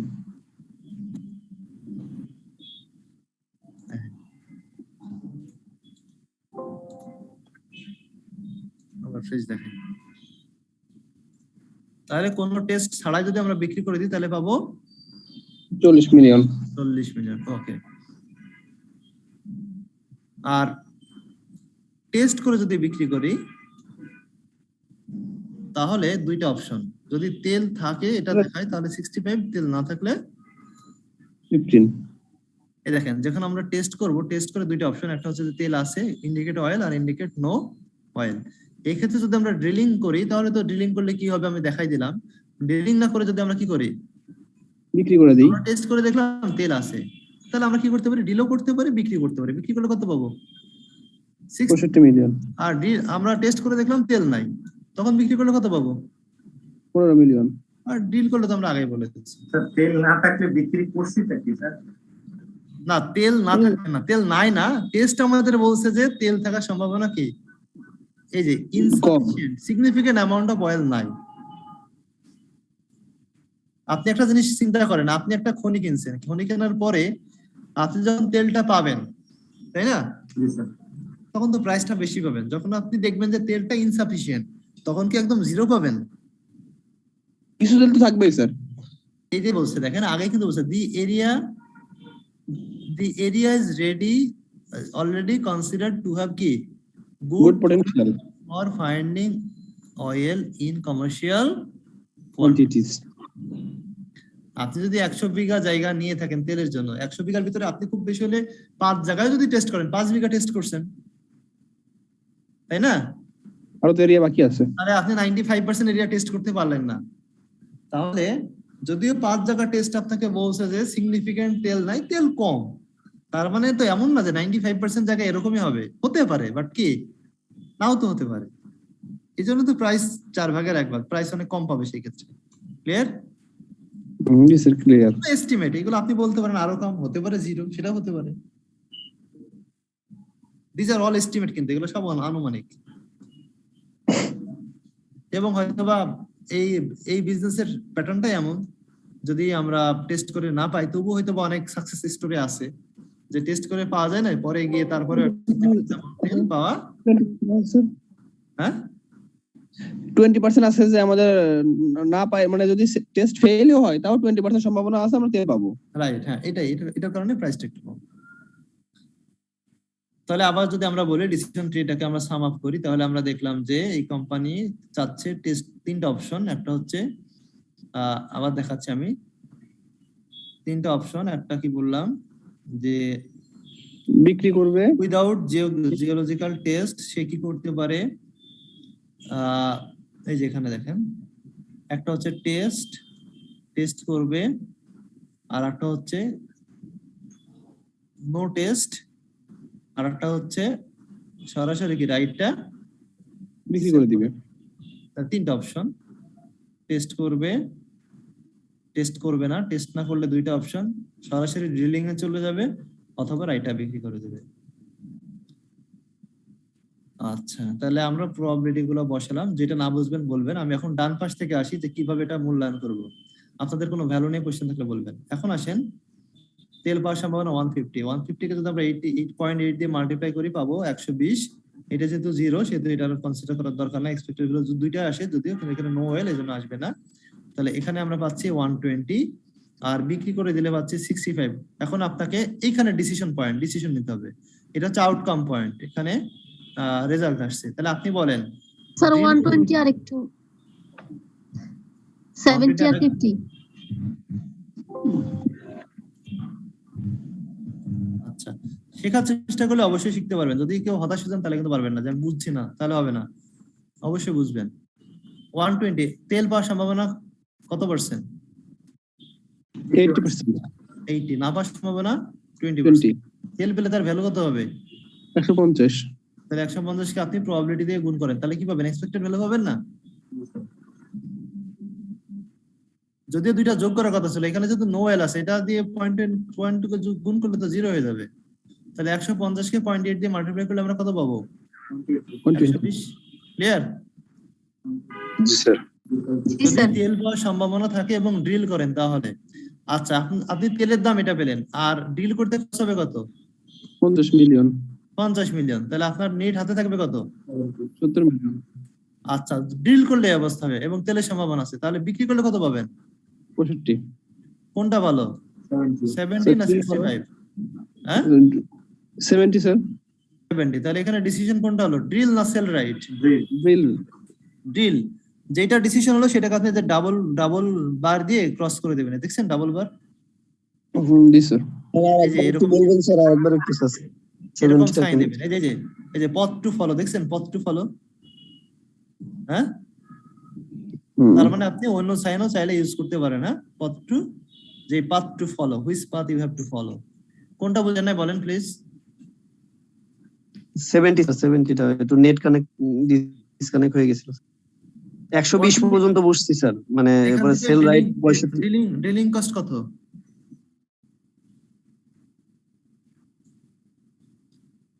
ড্রিলিং করতে খরচ হবে কত 50 না শুনতে পাচ্ছেন জি স্যার জি স্যার তাহলে আপনি তেল বিক্রি করে পাবেন প্রফিট হবে আপনার 120 কিন্তু ড্রিলিং করতে খরচ হবে কত 50 তাহলে নিট আপনার ড্রিল করলে নিট পাবেন কত বুঝা গেছে হ্যাঁ বুঝতে পারছেন জি স্যার বুঝতে পারছি আর রাইট বিক্রি করলে কোনটা কত পাবেন 65 তাহলে বেটার কোনটা এটা ডিসিশন 65 স্যার বেটার কোনটা ড্রিল করাটা বেটার এই জন্য ডিলকে আমরা ডাবল ক্রস দিয়ে কেটে দিলাম বুঝা গেছে এটা বেস্ট আমাদের বেসটা মার্ক করে রাখলাম আর কি রাইট হ্যাঁ এখন আসেন যদি আমরা এটা হচ্ছে তেল দেখা যদি ইন্ডিকেট করে টেস্টে যে তেল আছে আর যদি ইন্ডিকেট করে টেস্টে তেল নাই তাহলে সেই ক্ষেত্রে আমরা যদি ডিল করি তাহলে তেল পাবো কত তেল পাবো হচ্ছে 150 সবসময় তেল পাওয়ার ভ্যালু তার সম্ভাবনা 20% তাহলে 150 কে 20% করলে আসে 30 তাই তো এটা তো নো অয়েল 30 পাবেন কিন্তু ডিল করতে আপনার খরচ হয়ে যাবে কত 50 50 তাহলে 30 থেকে 50 বাদ দিলে নেগেটিভ 20 হবে জি স্যার সেই ক্ষেত্রে কি করবেন যদি দেখা যায় তেল নাই অয়েল নাই টেস্ট ইন্ডিকেট নো অয়েল তখন আপনি কত দিয়ে বিক্রি করতে পারবেন 15 মিলিয়ন 15 মিলিয়ন দিয়ে তাই না 15 মিলিয়ন তাহলে সেল রাইট 15 মিলিয়ন তাহলে কোনটা ডিসিশন নেব ড্রিল করা না সেল রাইট ড্রিল করলে আমার নেগেটিভ চলে আসবে যেন সেল রাইট তাহলে -20 15 তাহলে বেস্ট কোনটা ডিসিশন নিলাম এখানে তেল যদি না থাকে যদি দেখাই ইন্ডিকেট করে যে তেল নাই তাহলে আমরা রাইটটা সেল করে দেব এই দেখেন এখানে বলা আছে if the test indicate that oil is present then a drilling program should be carried out is a drilling if the test indicate that there is no oil then the company should sell the drilling right কোম্পানির রাইটটা বিক্রি করে দেওয়া উচিত answer পেয়ে গেছেন পাইছেন না পাইছেন আচ্ছা এখানে আনসার শেষ না আসলে আরো অন্য আনসারও হতে পারে কিন্তু এই পর্যন্ত আমরা পাইছি এখন আসেন আমরা এক্সপেক্টেড ভ্যালু বের করব কিভাবে 70 কে আমরা মাল্টিপ্লাই করব তার প্রবাবিলিটি দিয়ে 15 কে মাল্টিপ্লাই করব তার প্রবাবিলিটি দিয়ে তাহলে আমরা পেয়ে যাব এক্সপেক্টেড ভ্যালুটা 70 কে 0.6 দিয়ে মাল্টিপ্লাই করলে হয় 49 আর 0.3 কে 15 দিয়ে মাল্টিপ্লাই করলে হয় 4.5 তাহলে 49 আর 4.5 কত হয় 53.5 বোঝা গেছে এটা হ্যাঁ জি স্যার ওকে জি স্যার। আচ্ছা তাহলে এইটা হচ্ছে আউটকাম এখন যদি আমরা টেস্ট করি টেস্ট করলে আমাদের কস্ট কত হবে টেস্টের কস্ট কত এই যে বলা আছে টেস্টের কস্ট কত 10 মিলিয়ন 10 মিলিয়ন রাইট তাহলে 53 মিলিয়ন আমরা এক্সপেক্টেড ভ্যালু পাবো তেল পেলে তেল না পেলে সব মিলাই আমরা কনসিডার করলাম যেটাকে বলে রিস্ক নিউট্রাল ওই যে রিস্ক অ্যাভার্সার রিস্ক টেকার রিস্ক নিউট্রাল এটা কিন্তু রিস্ক নিউট্রালে যাচ্ছে কারণ হচ্ছে আমরা সব এক্সপেক্টেড ভ্যালু দেখলাম কাজেই যদি আমরা 53.5 হচ্ছে তেল পাই বা না পাই এক্সপেক্টেড ভ্যালু হয় আমাদের কস্ট হবে টেস্ট করতে 10 তাহলে আমাদের নিট টিকবে কত 43.5 এটা এখানে লিখতে পারবেন না এটা আপনি এই পাশে লিখে রাখবেন কারণ আমরা এটা এখন তো আমরা তো জানি না ফাইনাল কত হবে আচ্ছা এখন আসেন তাহলে আমরা যদি টেস্ট করে তেল পাই বা না পাই তেল যদি পাইও তাহলে ডিল করি অথবা বিক্রি করে দিই যদি টেস্ট দেখায় তেল নাই তারপরে যদি ডিল করি অথবা বিক্রি করে দিই দেখলাম এখন কোন টেস্ট সাথে যদি বিক্রি করি তাহলে পাবো কত? 40। টেস্ট না করে সরাসরি ডিলিং এ চলে গেলাম। টেস্ট না করে সরাসরি ডিলিং এ যদি আমরা চলে যাই তাহলে আমাদের বলছে যে সেই ক্ষেত্রে আমাদের বলছে if no test have been carried out, সেই ক্ষেত্রেও তেল পাওয়ার সম্ভাবনা 55%, তাই না? মনে আছে? কোন টেস্ট না করেও যদি আমরা ড্রিলিং করে সরাসরি ড্রিলিং করে ফেলি তাহলে তেল পাওয়ার সম্ভাবনা 55, তেল না পাওয়ার সম্ভাবনা 45। দুইটা মিলে 1 হতে হবে সবসময়, এই দুইটা মিলে সবসময় 1 হতে হবে। তাহলে তেল পেলে তার ভ্যালু হতো 150 সব অপশনেই। তাহলে 150 কে যদি আমরা 0.55 দিয়ে মাল্টিপ্লাই করি তাহলে আমরা পাই 82.5। আর এখানে নো অয়েল, এখানে তো আমাদের যোগ করার কিছু নাই যেহেতু 0, সেহেতু এখানে টিকলো 82.5। 82.5 বুঝছেন সবাই? আচ্ছা, তো যদি আমরা সরাসরি ড্রিল করি, ড্রিলের কস্ট কত? 50।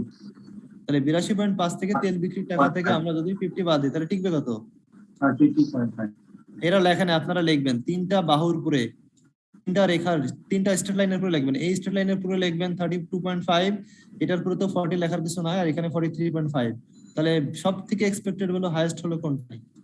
43.5। 43.5। সো এখানে ডিসিশন হবে 43.5।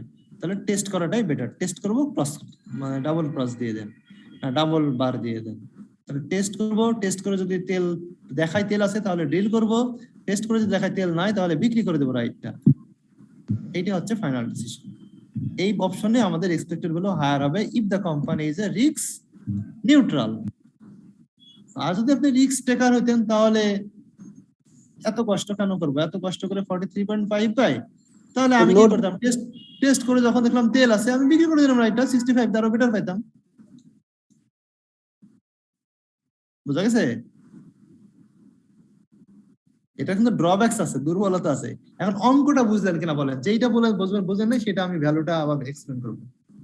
স্যার 32.5 টা একটু বলেন স্যার। 32, এটা তো আরো সহজ। এখানে যদি আমরা সরাসরি ডিলিং এ চলে যাই, মানে কোনো ধরনের টেস্ট না করে, তাহলে সেই ক্ষেত্রে তেল পাওয়ার যে প্রবাবিলিটি সেটার এক্সপেক্টেড ভ্যালু কত হয়েছে? 82.5। ডিল করতে কত খরচ হবে? জি স্যার, বুঝতে পারছি। আর কেউ?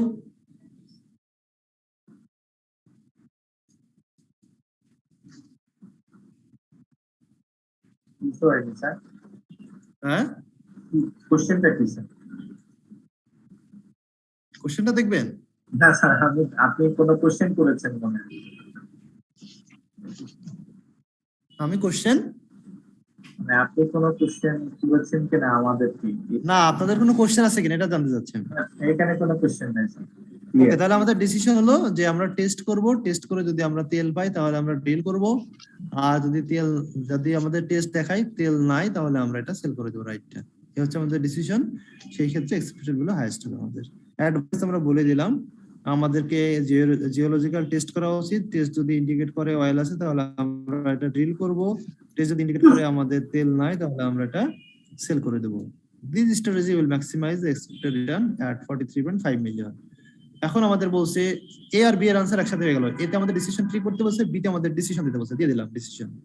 আচ্ছা, সি তে বলছে যে আপনি আর কোনো পয়েন্ট, আপনি যে ডিসিশন ট্রি করলেন ম্যানেজমেন্টকে আর কোনো গাইড দিতে চান কিনা, আর কোনো কিছু অন্য কোনো বিকল্প আছে কিনা যেটা এটার থেকে ভালো দিতে পারতো, এটা নিয়ে অনেক কথা বলছে। দেখেন এখানে যেমন বলছে ডিসিশন ট্রি আপনাকে ক্লিয়ারলি ম্যাপ আউট করে দেবে যে which decision should be taken in uncertain events এর ক্ষেত্রে, যদি বিশেষ করে ইন্টার রিলেটেড হয়, মানে এর পক্ষে আর কি কথাবার্তা। This is especially beneficial where the outcome of one decision affect another decision. For example, in the above, the probability of eventual success changes depending on the test outcome. The analysis made clear by annotating the tree with probabilities, cash flow, and expected value, so that optimum decision based on expected value can be clearly seen. But তবুও খারাপ দিক কি, এটা এই ধরনের tree ডায়াগ্রামটা তৈরি করা একদম সিম্পলিফাইড অ্যাজাম্পশনে করা হয়েছে। এটা বাস্তবে আরো অনেক ধরনের লিমিটেশন থাকতে পারে, কমপ্লেক্স হতে পারে। যেমন যদি আমাদের টেস্ট, আমি এটা বলে ফেলছি, যদি টেস্ট আমাদের দেখাইতো যে পজিটিভ, তাহলে কিন্তু আমরা ড্রিল না করে যদি সরাসরি বিক্রি করতাম কত পেতাম? Sir 40 million pound. না, আমরা ধরে টেস্ট করলাম টেস্ট করলাম, টেস্ট করে দেখলাম তেল আছে, তখন আমরা ডিল না করে সরাসরি বিক্রি করলাম, কত পাইতাম? 65। টেস্ট করতে কত লাগলো? 10। তাহলে আমার নিট থাকবে কত? 55। এটা থেকে বেশি হয় না? জি স্যার। তাহলে আমি যদি রিস্ক টেকার হতাম, অপটিমিস্টিক হতাম, তাহলে আমি কি করব? ডিলিং ফিলিং এ যাব না, ডিলিং করব, পাইতেও পারি, তেল নাও পেতে পারি, সো রাইট বিক্রি করে দিতাম, আরো বেশি এক্সপেক্টেড হলো আমার। এটা হচ্ছে দুর্বলতা ডিসিশন ট্রি, বুঝা গেছে? আরেকটু যাবেন এখানে sir. But it does, there is a 20% chance of losing 50 million. A risk-averse company may well decide to accept the safer option and sell the right and settle for 65 million. হ্যাঁ, কি যেন বললেন, বলেন, শুনতে পাইনি আমি। আমরা যখন রিস্ক টেকার তখন কি ড্রিল করছি না রিস্ক টেকার 65 এ সেল করে দিলাম, এটা তো রিস্ক টেকার হলো নাকি ড্রিল করাটাই রিস্ক টেকার ছিল? এটা হচ্ছে রিস্ক নিউট্রাল হলে এটা, আর যদি আমরা হচ্ছে রিস্ক অ্যাভার্স করতে চাই, রিস্ক অ্যাভার্স বলতে পারেন এটা, যে হচ্ছে আমি ডিলিং এর ডিসিশনে যাব না, কারণ আমার এখানে চান্সও আছে 20% নাও পেতে পারি, বরং আমি রিস্ক অ্যাভয়েড করলাম, করে আমি এখানে বিক্রি করে দিয়ে গুড়ায় আসলাম। এটা একটা দুর্বলতা। এটা হলো ড্রিলে যেটা, রাইট, হ্যাঁ, রিস্ক টেকার তো ড্রিলে, রাইট, ড্রিলে রিস্ক টেকার, কিন্তু হ্যাঁ রাইট, কারণ এখানে পে আপটা সর্বোচ্চ, তাই তো? জি হ্যাঁ, বাট এটা কি? এটা হচ্ছে রিস্ক নিউট্রাল, ফেয়ার। জি। এটা হচ্ছে রিস্ক নিউট্রাল, এটা হচ্ছে রিস্ক অ্যাভার্স, আর এটা হচ্ছে রিস্ক টেকার। টেকার। ওকে, রাইট, আপনি ঠিক বলছেন। আর কারো কোশ্চেন আছে? না স্যার। আমি কি আরেকটা ডিসিশন ট্রি দেখাবো? আর একটা আছে। ও সময় তো নাই, এখন আপনারা বাসায় এটা দেখবেন। 5 নম্বর টেস্টে এটা দেখবেন, এটা বেশ ঝামেলা আছে, এই প্রবলেমটা দেখবেন আপনারা বাসায়। এটা আরো একটু ভেজাল বেশি এটাতে, এটা আমি আগামী ক্লাসে দেখাবো। এটা আপনার টেস্ট আন্ডারস্ট্যান্ডিং 5 দেখবেন, এটাতে সিচুয়েশনটা আর একটু বেশি করে দেওয়া আছে। তবে ফান্ডামেন্টাল এইটুকুই, ফান্ডামেন্টাল কথা এইটুকুই, এর বাইরে ফান্ডামেন্টাল কিছু নয়। আর সেনসিটিভিটি অ্যানালিসিস আছে, এটা আপনারা নিজেরা দেখলে পারবেন, এটা অনেক সহজ। মানে বলছে যেমন, যদি আমি এখানে বলি যে মেক অর বাই ডিসিশন কিভাবে আমরা নিতে পারি, এখানে যদি একটা পণ্য আমরা তৈরি করি, ভেরিয়েবল প্রোডাকশন কস্ট হবে 10, বিক্রি করবো 15-তে, তাহলে কন্ট্রিবিউশন কত হবে? 5। আর এখানে যদি আমরা বাইরে থেকে কিনি, বাই করি, তাহলে আমার টোটাল কস্ট পড়বে 8, বিক্রি করবো 14-এ, তাহলে কন্ট্রিবিউশন হবে কত?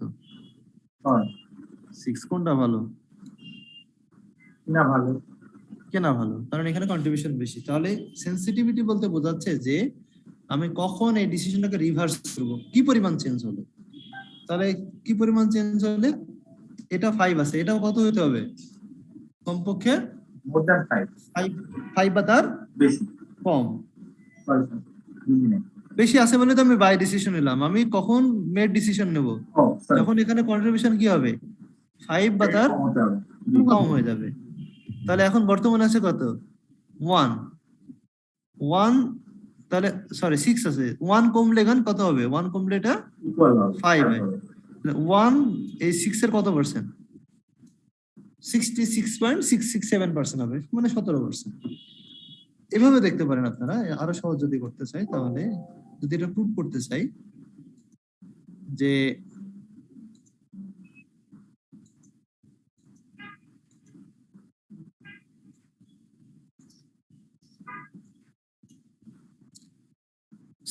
এর 70%, 1%, তাহলে যদি 17% কমে যায়, অর্থাৎ এখানে যদি আমাদের পারচেজ কস্ট 70% বাড়ে অথবা কন্ট্রিবিউশন কমে যায়, তবেই কেবলমাত্র ডিসিশনটা রিভার্স হতে পারে।